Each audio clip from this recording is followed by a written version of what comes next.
Ocoee about to bring in a major sports complex. Winter Garden moves forward toward water treatment improvements. Friends of Lake Apopka recognizes one of its greats.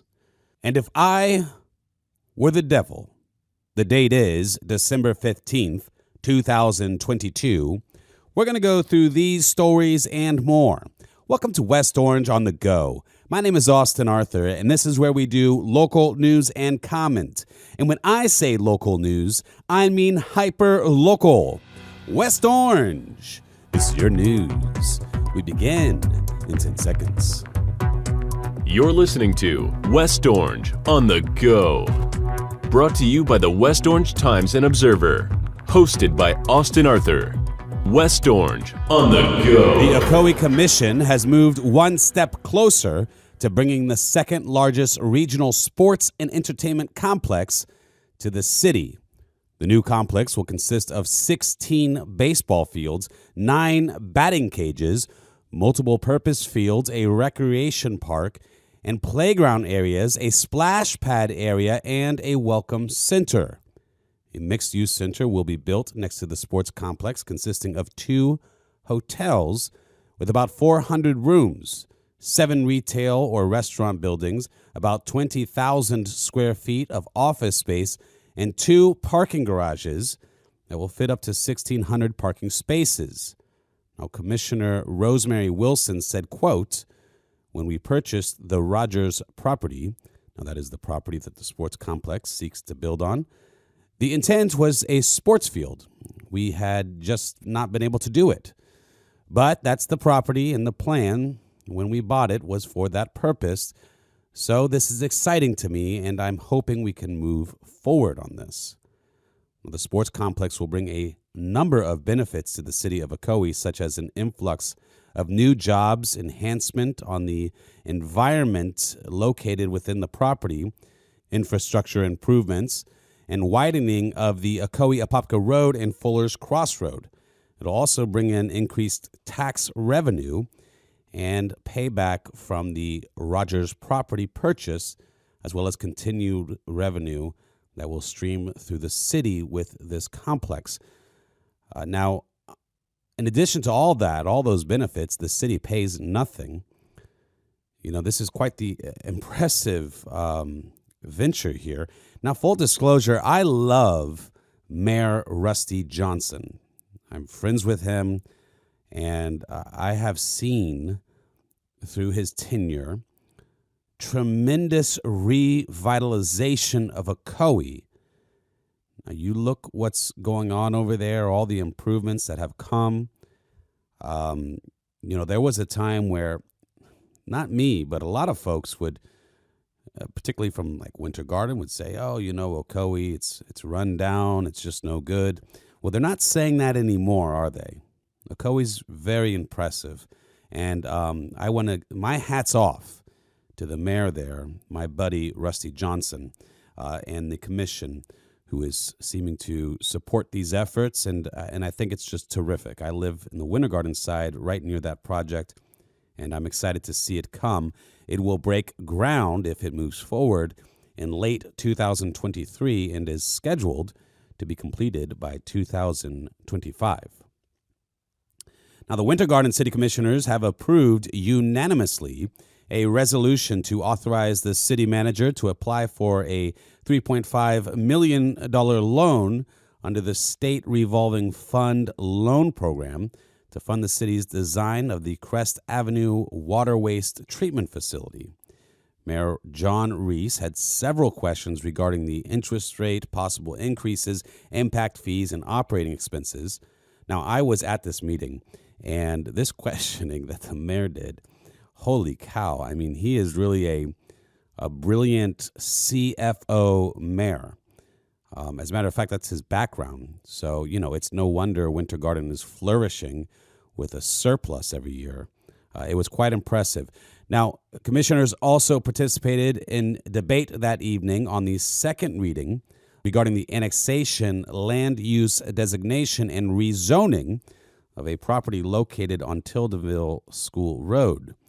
Commissioner Ron Mueller, who had voiced concerns with the property at the first reading, reiterated his thoughts and made a motion to postpone the ordinances.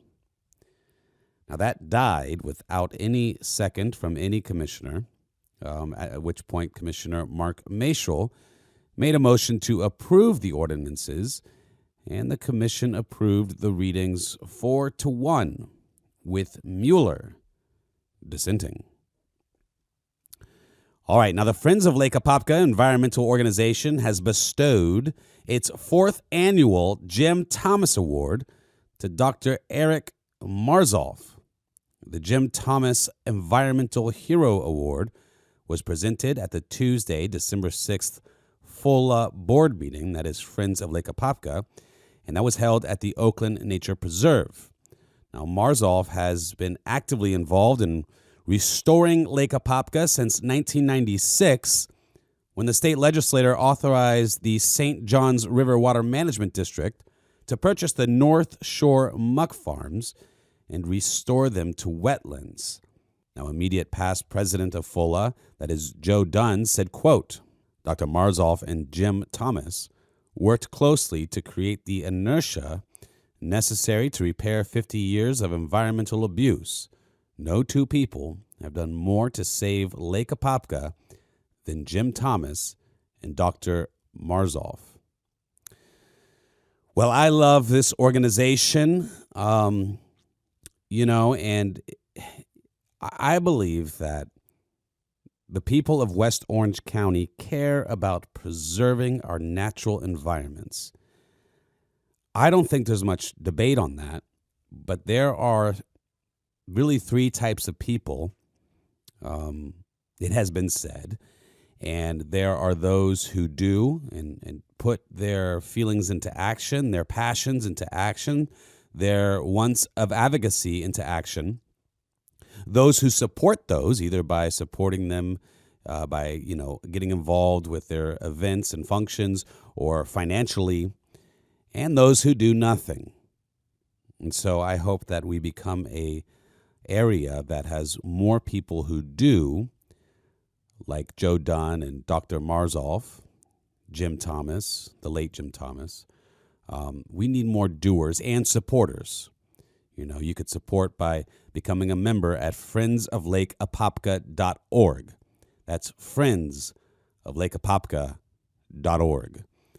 And while you're on the World Wide Web, be sure to check out orangeobserver.com and our Facebook, our Twitter, all of that stuff. We're on social media, always bringing you the hyper-local news. All right, and speaking of which, Orange County School Board member Pam Gold hosted a community meeting Monday, December 12th, to update families on the construction progress of the Water Spring Middle School campus. The school opened to students in August 2021, but has been utilizing one wing at Horizon High School. The permanent facility is being built at Water Spring Boulevard, and it will open next August with a capacity of just over 1,200 students. Now, if you're interested in this story, all the details are in this week's paper. The full story is in this week's paper. All right, now let me say a special congratulations to my good friend. Really, this person is just a very special person, somebody that's warm, genuine, you could tell immediately, and that is Annabelle Sykes. She's with our paper. You've read her stories. She does a tremendous job, but she has been promoted from staff writer to news editor.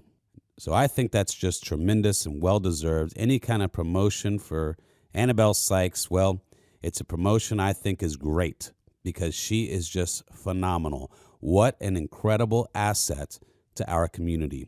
We need more Annabelles in West Orange County.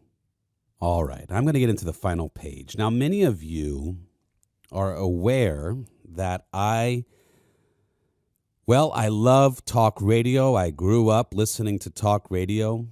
When I was in middle school, I would have a little earbud in my ear during math class. I tell this story often, and I'd be with that earbud in my palm of my hand, running up my long sleeve shirt, pretending that I'm listening to the math assignment, but really I was listening to talk radio. One of the greats is Paul Harvey. Now, this podcast, I try to do it kind of a Paul Harvey style. I've mentioned that often on this podcast. News and comment, my editorial subjective comment, which represents me, doesn't represent the paper at all. It has nothing to do with it. This is the podcast for the West Orange Times and Observer, but it's a subjective podcast. It's my thoughts with some objective news, the headlines. Today, I'd like to read a Paul Harvey segment that is quite famous. If you know Paul Harvey, you probably know of it. So what I did is I made some tweaks to it just to bring it up to where we are at now. I think everything he said was perfect on that segment, but that was a long time ago. I think it was 60 years ago, and I just wanted to homage Mr. Paul Harvey and do this piece, but with some updates for today's time. If I were the devil, if I were the prince of darkness, I'd want to engulf the whole world in darkness. I'd have 1/3 of its real estate and 4/5 of its population. But I wouldn't be happy until I seized the ripest apple on the tree, thee. So I'd set about, however necessary, to take over the United States. I'd subvert the churches first. I'd begin with a campaign of whispers. With the wisdom of a serpent, I would whisper to you, as I whispered to Eve, do as you please. We have taught you the morality you need. We have taught you through the university. To the young, I would whisper that the Bible is a myth. I would convince them that man created God instead of the other way around. I would confide that what's bad is good and what's good is a social construct. I would remind them to trust in all that the school system teaches and their smart devices show over anything their parents say or want. After all, their parents are part of an archaic world that hated everything and included nobody.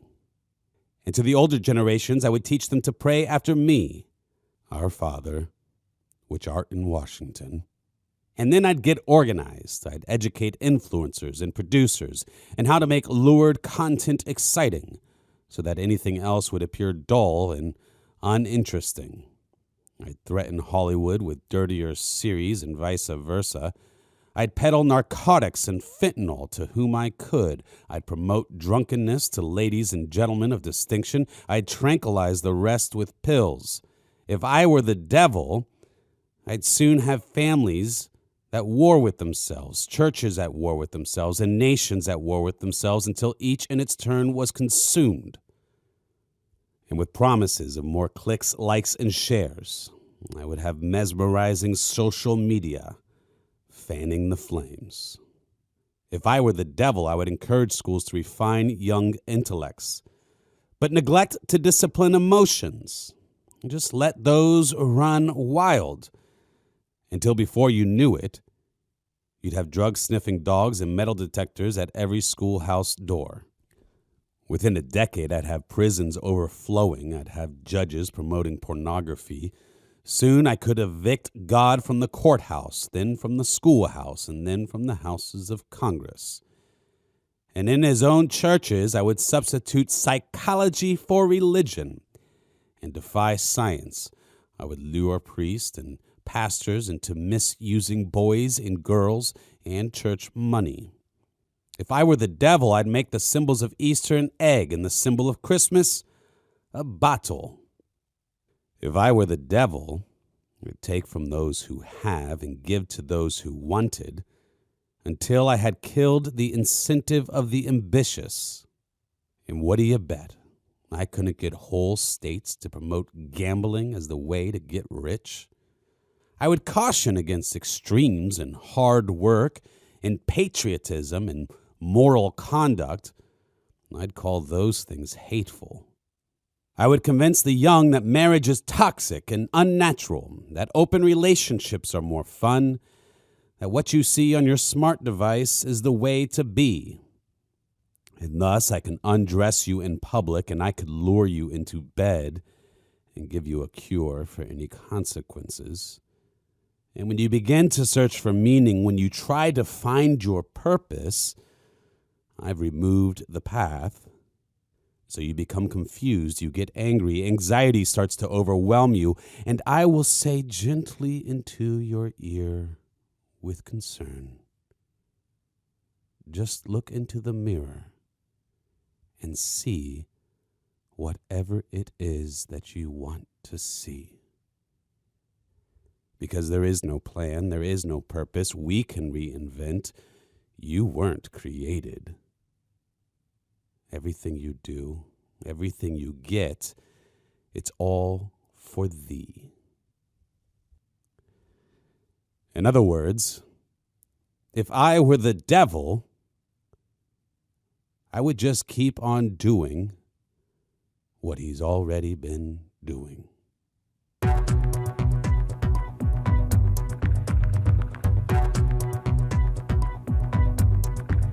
This has been Austin Arthur with the West Orange Times and Observer. And until next week, have a happy and blessed weekend.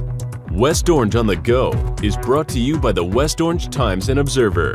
Hosted by Austin Arthur. West Orange on the Go.